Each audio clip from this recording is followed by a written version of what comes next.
Hello friends, आप सभी लोगों का बहुत बहुत स्वागत है पुलिस साइंस में। मित्रों, दोस्तों, आज पॉलिटिकल साइंस के एक ऐसे महत्वपूर्ण टॉपिक को मैं आपके सामने लेके आया हूँ जिसके बारे में अब एक नवीनतम व्याख्याएं फिर से की जाने लगी हैं। जैसे अभी वर्तमान में अमेरिका के राष्ट्रपति डोनाल्ड ट्रंप के द्वारा भारत में जो टैरिफ का शुल्क लगाया गया, क्या उसको हम हेजीमोनी के रूप में परिभाषित कर सकते हैं? क्या अन्य व्यापारिक हेजीमोनी की ओर इस पूरे विश्व का ध्रुवीकरण, पोलराइजेशन हो रहा है? आइए ऐसे ही कुछ मुद्दों पर हम लोग चर्चा करते हैं। लेकिन हेजीमोनी कहते किसे हैं, परिभाषा क्या है, ये टर्म आया कहां से, इसको लाने वाले कौन थे, चलिए हम लोग समझने का प्रयास करते हैं। तो आपके सामने एक शब्द लिखा हुआ है, यह है हेजीमोनी, प्राधान्य, प्रभुत्व। एक व्यक्ति थे इटली के जिनका नाम था एंटोनियो ग्रास्मी, और ये एक मिलिटेंट थे और नव मार्क्सवादी के रूप में भी इनको जाना जाता है, न्यू मार्क्सिज्म। तो कहते हैं ये मार्क्स के विचारों से बहुत हद तक सहमत नहीं थे। एंटोनियो ग्रास्मी, जब इटली में इनको गिरफ्तार किया गया तो इनके विचारों का प्रभाव उस समय यूरोप में इतना ज्यादा था कि इनको गिरफ्तार करने वाले वकील ने यह तक कह दिया कि अगले 20 साल तक इस व्यक्ति के विचार जो है वो सामने नहीं आने चाहिए जनता के। इनको गिरफ्तार करने के बाद जो इन पे प्रोसिक्यूशन, जो इन पे मुकदमा चला, वहां पर वकील ने ऐसे शब्दों का जब प्रयोग किया कि ये एक प्रकार से मानव बम है और इनको यदि समाज में लाकर खुला छोड़ दिया जाएगा तो हो सकता है पूरा समाज तबाही की ओर आगे बढ़ जाए। यानी उस वकील के ये विचार थे एंटोनियो ग्रास्मी के बारे में। कहते हैं मुसोलिनी, इटली, यहाँ पर फांसीवाद, फासिस्ट जो है का एक बहुत ज्यादा शासन था, प्रभुत्व था। तो कहते हैं मुसोलिनी ने भी जो है इनको जेल में बंद करवाया। यानी मुसोलिनी से भी कहीं ना कहीं इनका एक प्रकार से संबंध अच्छे नहीं थे।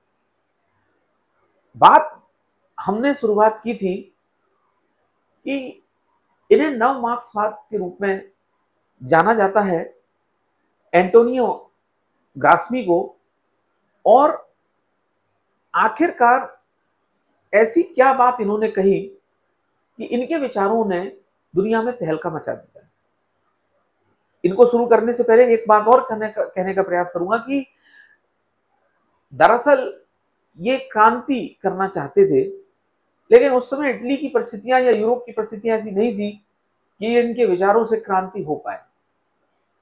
और हेजीमोनी ये यूरोप, प्राचीन रोम से निकला हुआ शब्द है जिसमें ये कहा जाता है मिलिटेंट शासन के रूप में हेजीमोनी को डिफाइन किया जाता है। तो आइए इसकी परिभाषा को समझते हैं और इसके पीछे के कंसेप्ट को समझते हैं। तो एंटोनियो ग्रास्मी, जो कि उस समय दो ध्रुवों में ये विश्व बटा हुआ था, एक तरफ था पूंजीवादी व्यवस्थाएं, दूसरी तरफ था समाजवादी व्यवस्थाएं। एंटोनियो ग्रास्मी का झुकाव मार्क्स की ओर ज्यादा था, लेकिन वो मार्क्स के सारे विचारों से सहमत नहीं थे। दोनों के बीच में कुछ बातों पर मतभेद था। जैसे मार्क्स ने एक शब्द कहा था, उसका नाम था भौतिकता, मटेरियल। मार्क्स ने एक शब्द कहा था द्वंद्व। मार्क्स ने एक टर्म का इस्तेमाल किया था डिटरमिनिस्टिक। और मार्क्स कहते हैं कि जो भी आर्थिक व्यवस्थाएं होती हैं, जो भी आर्थिक व्यवस्थाएं होती हैं, वो आर्थिक व्यवस्थाएं किससे कंट्रोल होती हैं? यानी यानी मार्क्स के विचारों में कहीं ना कहीं इस बात को केंद्र में रखा गया कि जितनी भी व्यवस्थाएं हैं वो अर्थ इकोनॉमी से प्रभावित होती है, उनसे संचालित होती है। यानी आर्थिक व्यवस्थाएं जो है इनसे ही राजनीति, इनसे ही अन्य जो है व्यवस्थाएं संचालित होती है। तो मार्क्स जो है वो सबसे ज्यादा जोर किस पे देते हैं? भौतिकता पर। यानी मटेरियलिस्टिक जो है वहीं से व्यक्ति की सोच का निर्माण होता है, ये मार्क्स का कहना है। एंटोनियो ग्रास्मी कहते हैं ऐसा नहीं है। एंटोनियो ग्रास्मी कहते हैं वो बात सही है कि हाँ, अर्थ, धन का प्रभाव राजनीति और अन्य क्षेत्रों पर पड़ता है, लेकिन यह बात पूरी तरीके से सही नहीं है। एंटोनियो ग्रास्मी ये कहते हैं कि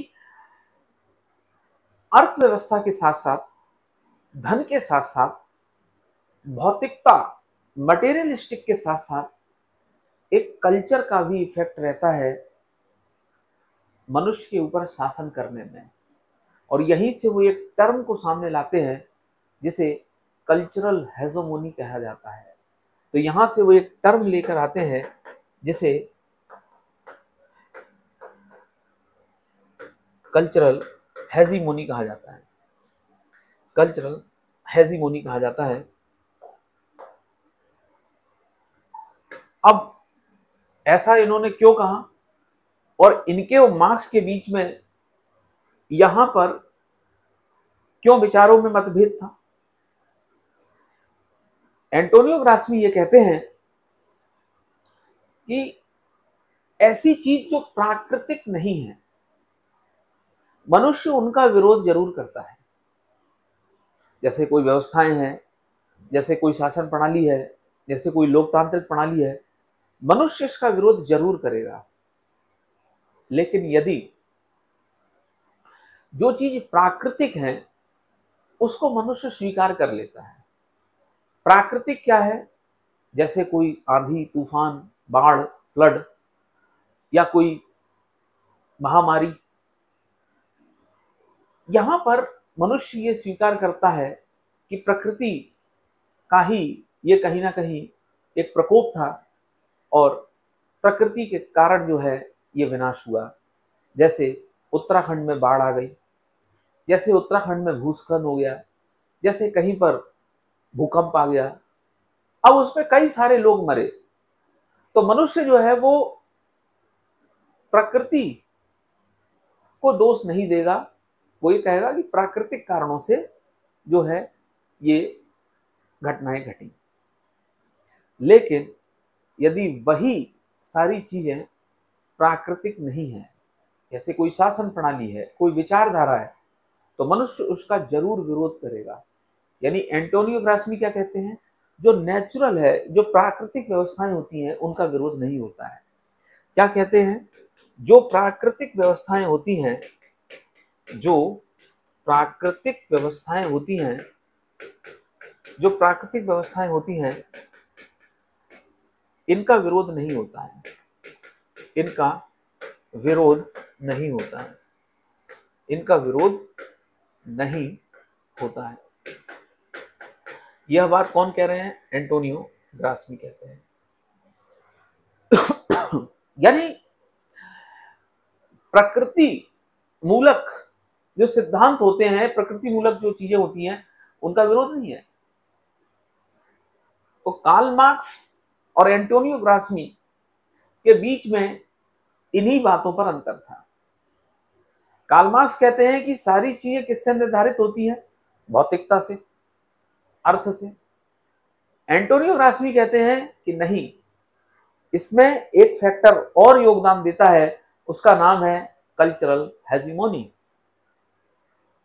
और इसके पीछे उन्होंने क्या कहा कि जो प्राकृतिक व्यवस्थाएं होती हैं उनका मनुष्य विरोध नहीं करता है, उनको वो स्वीकार कर लेता है।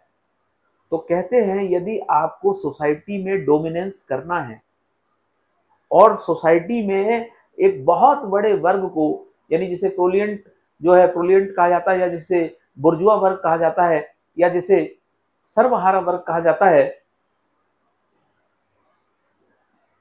यहां पर एंटोनियो यह कहने का प्रयास कर रहे हैं कि यदि आपको इस सर्वहारा वर्ग पर शासन करना है तो उसे मानसिक गुलामी में रखना पड़ेगा। और यहां पर एक टर्म फिर आया, मानसिक गुलामी। मानसिक गुलामी, यहां पर वो ये कहते हैं कि किसी भी मजदूर को यदि काम करवाना है 15 घंटे 16 घंटे, तो सबसे पहले उसे मानसिक रूप से गुलाम बनाया जाए। और यहीं पर वो एक टर्म लेकर आते हैं जिसका नाम है कल्चरल हेजिमोनी। और वो यहाँ पर ये कहते हैं कि मनुष्य को मानसिक गुलामी या उसके ऊपर एक पूरा जो सर्वहारा जो वर्ग है उसके ऊपर यदि शासन करना है तो ऐसी स्थिति में कल्चरल हेजिमोनी का प्रयोग किया जाता है पूंजीपति वर्ग के द्वारा। कैसे? यहाँ पर एंटोनियो ग्राशमी कहते हैं कि मनुष्य प्राकृतिक व्यवस्थाओं का विरोध नहीं करता है और धीरे धीरे सांस्कृतिक मूल्य ऐसे विकसित कर दिए जाएं कि जो ज़्यादा पैसा कमाता है वह सही, जो कम पैसा कमा रहा है वो गलत है, जो बहुत ज़्यादा पूंजी एकत्रित करता है वो सही है, जो पूंजी का यदि समान बंटवारा नहीं कर पा रहा है तो इसमें कोई परेशानी नहीं है। अब पूंजी का केंद्रण कुछ लोगों के पास आ गया, पूंजीपति के पास आ गया, तो यहाँ पर वो कहते हैं कि एक स्टेट को चलाने के लिए एक ब्यूरोक्रेसी नौकरशाही की जरूरत पड़ेगी। यानी एक स्टेट को चलाने के लिए, राज्य को चलाने के लिए किसकी जरूरत पड़ेगी? राजनीति, सरकार की जरूरत पड़ेगी। और इस सरकार के लिए नौकरशाही की जरूरत पड़ेगी। किसकी जरूरत पड़ेगी? नौकरशाही की जरूरत पड़ेगी, यानी ब्यूरोक्रेसी की जरूरत पड़ेगी।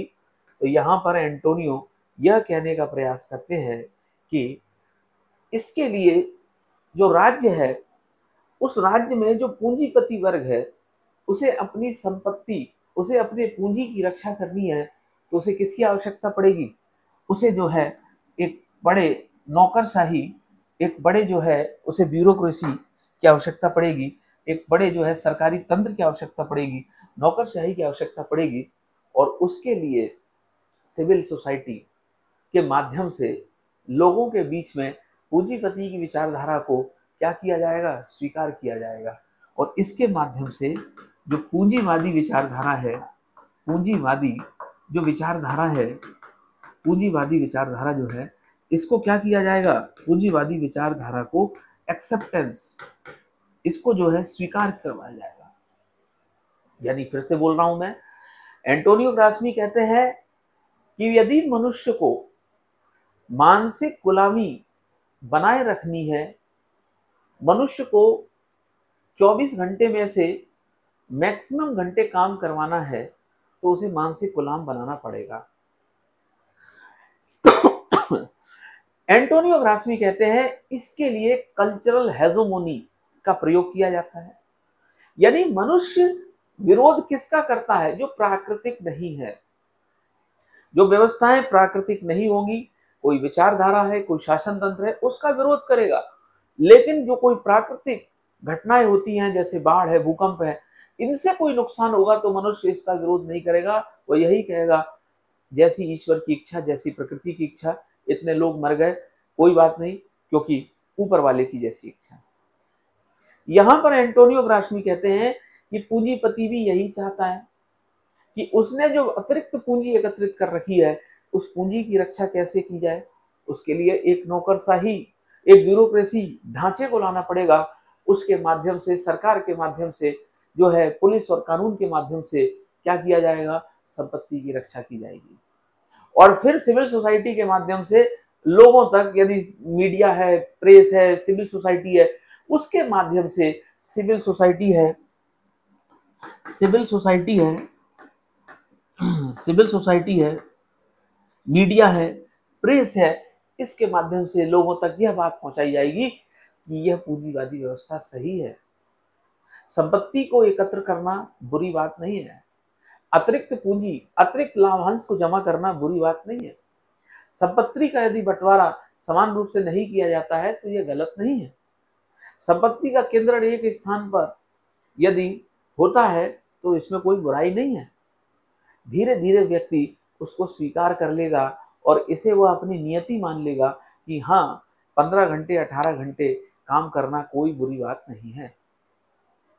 यहाँ पर एंटोनियो ग्रास्मी मानसिक गुलामी की बात कहते हैं और यहीं पर इनकी सांस्कृतिक हेजोमोनी यानी कल्चरल हेजोमोनी की थ्योरी सामने आती है कि वह यह कहते हैं, यानी इस बात को बड़ी बहुत महत्वपूर्ण बात है, ध्यान से इस बात को हम लोगों को समझना है कि यहाँ पर ये कहते हैं कि सांस्कृतिक रूप से, कल्चरल रूप से यदि व्यक्ति ये स्वीकार कर ले कि मेरे भाग्य में यही लिखा था 18 घंटे काम करना, या फिर जो मुझे गरीबी गुर्बत मिली है वो ऊपर वाले की इच्छा से है, यानी प्रकृति से मनुष्य की स्थिति को यदि जोड़ दिया तो ये बन गई एक्सेप्टेंस ऑफ कल्चरल हेजीमोनी। फिर से बोल रहा हूं, किससे? नेचर से। नेचर से, प्रकृति से किसको जोड़ दिया? तो प्रकृति से जोड़ दिया, नेचर से, प्रकृति से जोड़ दिया किसको? प्रकृति से जोड़ दिया संस्कृति को, और सांस्कृतिक, नेचर से, प्रकृति से जोड़ दिया संस्कृति को। तो ये जो संस्कृति है और प्रकृति है, इन दोनों को प्राकृतिक रूप से मनुष्य देखेगा। तो संस्कृति और प्रकृति, संस्कृति और प्रकृति को मनुष्य जो है ये एक जीवित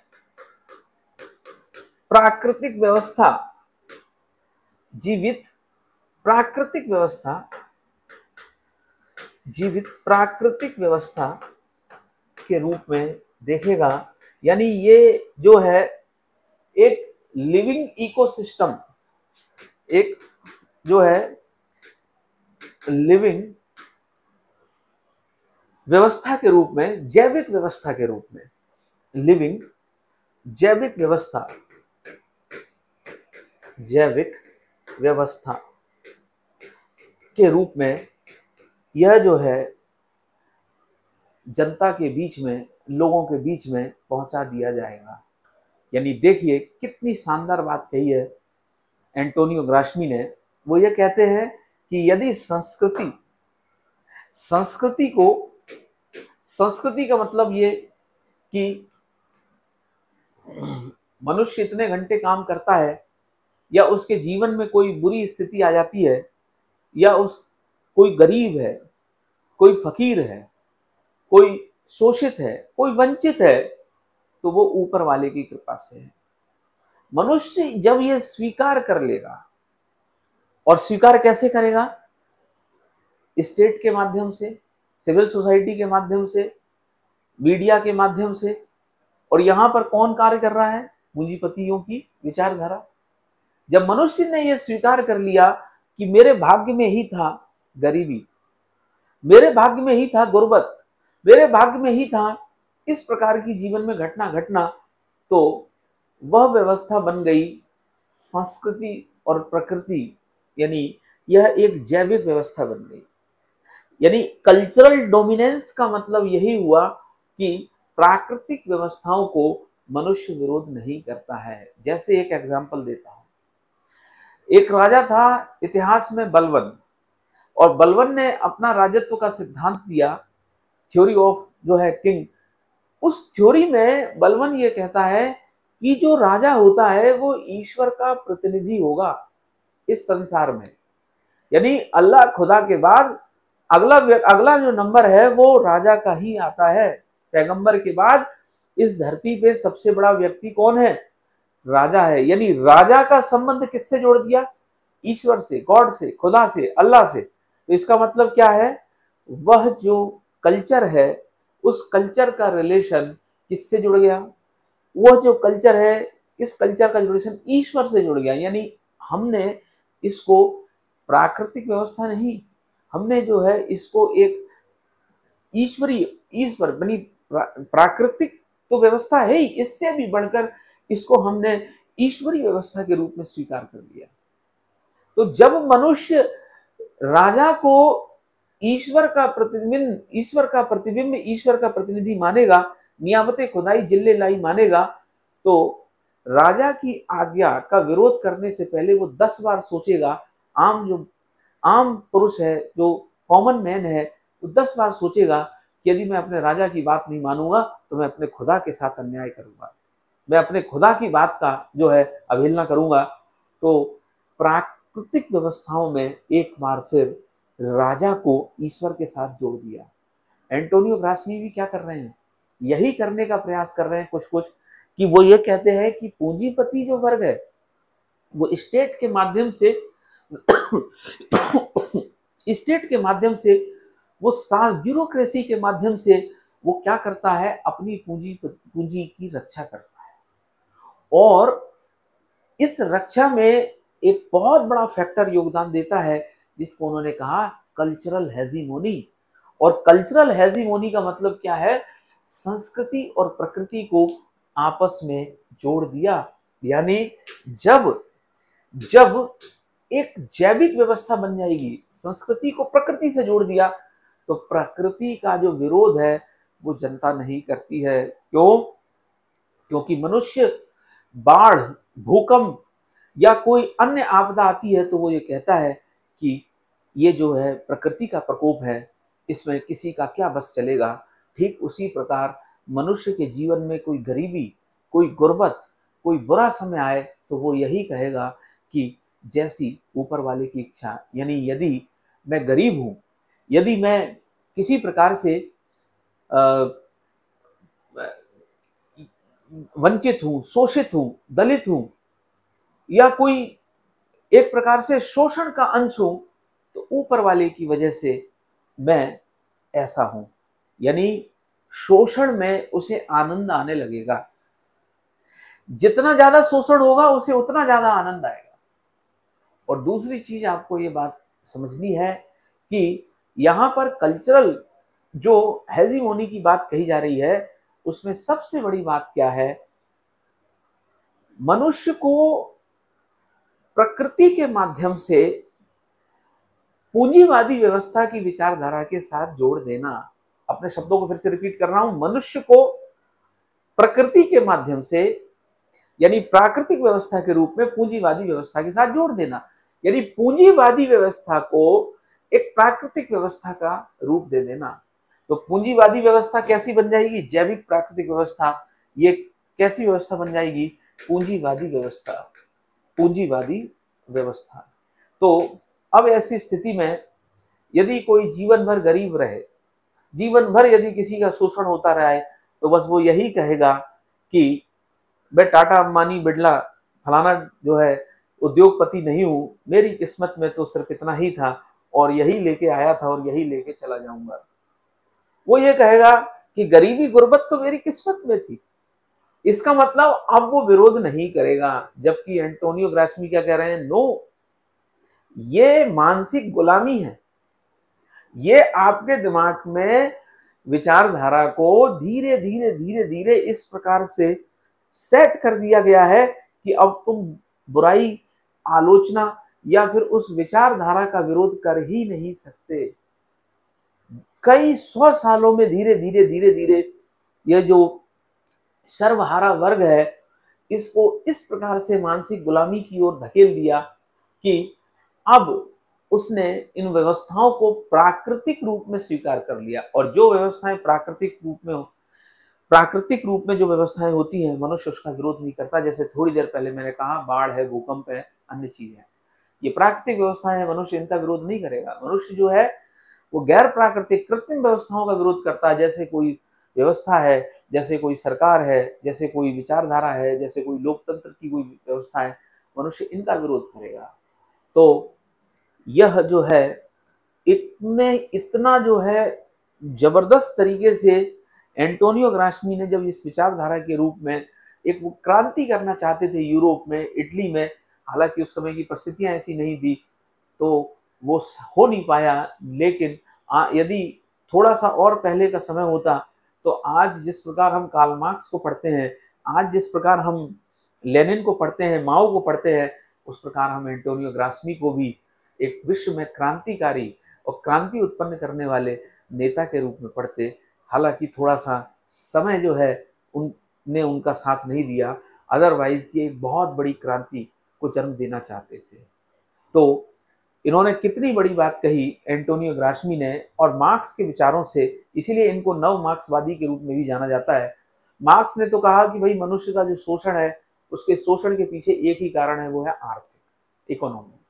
और वो हर चीज को भौतिकतावाद से ले जाते हैं, द्वंद्व को भौतिकतावाद से, डिटर्मिनिस्टिक, इस थ्योरी को वो अपनी आगे बढ़ाते हैं। लेकिन एंटोनियो ग्रास्मी ने कितनी अच्छी बात कही कि इसके अलावा एक और हेजीमोनी होती है, जिसे कल्चरल हेजीमोनी कहते हैं, जिसमें प्राकृतिक व्यवस्थाओं के साथ जो है मनुष्य के शोषण को जोड़ दिया जाए।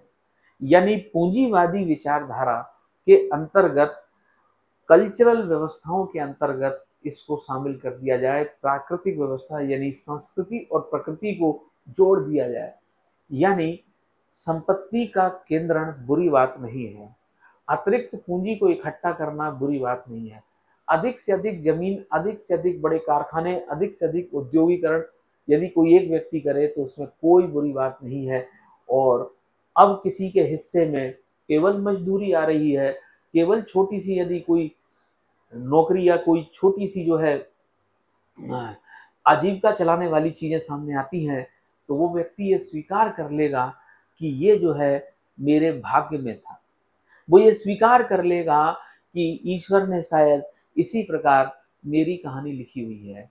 इसका मतलब इनके अनुसार ये है, आप मानसिक गुलाम बन चुके हो।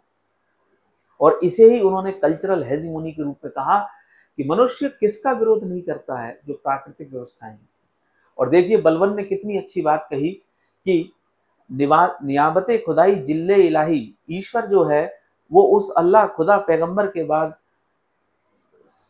उसके बाद जो है दूसरे नंबर पर जो राजा है वो ईश्वर का प्रतिनिधि है। राजा जो है वो ईश्वर का प्रतिबिंब है, और पैगंबर ईश्वर अल्लाह उनके बाद जो है अगला नंबर इस संसार में राजा का आता है। यानी उसने प्राकृतिक व्यवस्थाओं के साथ, ईश्वरीय व्यवस्थाओं के साथ राजा को जोड़ दिया। यानी जो राजा है वो डायरेक्ट उसका अटैचमेंट किसके साथ कर दिया, खुदा के साथ, ईश्वर के साथ। और जनता से ये कहा यदि तुम अपनी राजा की बात नहीं मानोगे, तुम अपने राजा को टैक्स नहीं दोगे, तुम अपने राजा की बात की अवहेलना करोगे, तो तुम अपने खुदा के साथ गद्दारी करोगे, तुम अपने ईश्वर के साथ गद्दारी करोगे। तो आप बताइए, जो आम जनता है, जो धर्म में विश्वास करती है, कौन अपनी राजा की बात को नहीं मानेगा। इसे ही कहा एंटोनियो ग्रास्मी ने कल्चरल हेजेमोनी। और आज वैश्विक पूरे विश्व में हमें क्या देखने को मिल रहा है, पूरे विश्व में हमें ये देखने को मिल रहा है कि ये कल्चरल जो हेजेमोनी है, धीरे धीरे धीरे धीरे इसका प्रभाव हमें एक बड़े स्तर पर जो है कई क्षेत्रों में देखने को मिल रही है। धीरे धीरे ये व्यवस्थाएं बढ़ती जा रही हैं। जैसे अभी ट्रंप के माध्यम से राष्ट्रपति अमेरिका के डोनाल्ड ट्रंप, भारत में टैरिफ शुल्क में 25% बढ़ोतरी की गई। इसे ट्रंप की दादागिरी कहा गया, इसे ट्रंप की टैरिफ दादागिरी कहा गया। और ये कल्चरल हेजेमोनी का पार्ट नहीं है तो और क्या है। यानी यदि हम आपके साथ कोई कार्य करते हैं वो बुरा नहीं है, आपकी नज़र में बुरा हो सकता है, लेकिन वैश्विक स्थिति को देखते हुए आपके जो शुल्क है, आपके जो टैरिफ है, उसमें हम किसी प्रकार का परिवर्तन कर सकते हैं वैश्विक स्थिति को देखते हुए। यानी वो करें तो सब सही, और यदि हम कुछ करें तो उसमें परेशानियां। दूसरी चीज, कल्चरल हेजोमोनी के अंतर्गत अब व्यापार को एक एपी सेंटर की तरह प्रयोग किया जा रहा है, यानी व्यापार को एक हथियार के रूप में और वैश्विक राजनीति के रूप में प्रयोग किया जा रहा है। अभी हाल ही में चीन के द्वारा जो है इलेक्ट्रॉनिक्स जो मार्केट है उसमें भारत को किनारे करने का प्रयास किया जा रहा है। विशेषकर जो है इलेक्ट्रिक व्हीकल के मामले में, इलेक्ट्रॉनिक्स उद्योग के मामले में। ये कल्चरल हेजोमोनी नहीं है तो क्या है? और सबसे बड़ी चीज जो कार्ल मार्क्स ने कहा है कि मनुष्य जो है वो इसलिए गरीब नहीं होता है क्योंकि उसके पास पैसा नहीं है। मनुष्य इसलिए गरीब होता है क्योंकि वो मानसिक रूप से मान लेता है कि मैं गरीब हूं और मुझे ईश्वर ने मेरे भाग्य में जो लिखा था मुझे वो है उतना दिया। तो कल्चरल हेजोमोनी में कितनी बड़ी बात जो है एंटोनियो ग्राशमी कहते हैं, और प्रभुत्व प्राधान्य का जो सिद्धांत है ये दरअसल मिलिटेंट, ये दरअसल रोम यूनान में उस समय जो शासन व्यवस्थाएं जो थी, सेना थी, राजा थी, यदि उसकी बात नहीं मानोगे तो क्या किया जाता था? आपको मार दिया जाएगा या आपको वहां से हटा दिया जाएगा। तो उसके लिए जो है हेजोमोनी शब्द का इस्तेमाल किया गया। दरअसल हेजोमोनी शब्द उसके लिए, लेकिन एंटोनियो ग्राशमी जो है इन्होंने इसकी विस्तार से व्याख्या की। पर सबसे अच्छी बात जिन्होंने कही कि यदि आप संस्कृति को प्रकृति से मिला दोगे और किसी भी सिद्धांत को प्राकृतिक सिद्धांत बना दोगे तो मनुष्य उसका विरोध नहीं करेगा। कोई भी मनुष्य वो कहेगा मैं गरीब इसलिए हूं क्योंकि ऊपर वाले की ऐसी इच्छा है।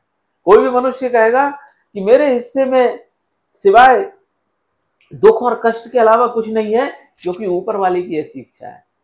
यदि किसी कारखाने में किसी को 18 घंटे काम करना पड़ रहा है, ऊपर वाले की जैसी इच्छा।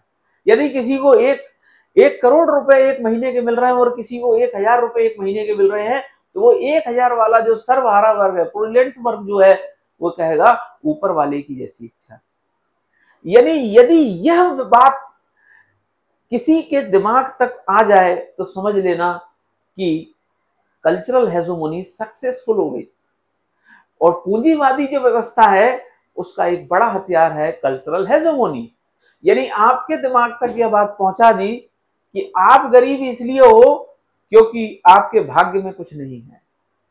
आप फकीर क्यों हो, आप परेशान क्यों हो, आप शोषित क्यों हो, आप वंचित क्यों हो? क्योंकि ऊपर वाले की इच्छा है।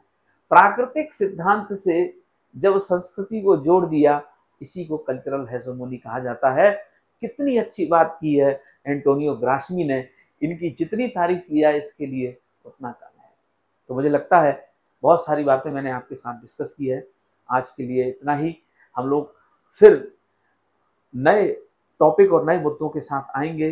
यानी ये बहुत बड़ा टॉपिक है, इसमें बहुत सारी बातों को और लाया जा सकता है।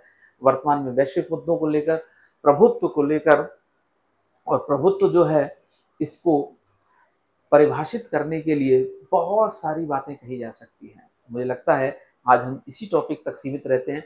फिर हम आएंगे किस दिन नए टॉपिक को लेकर। तब तक के लिए आप सभी लोगों का बहुत बहुत धन्यवाद। Thank you very much.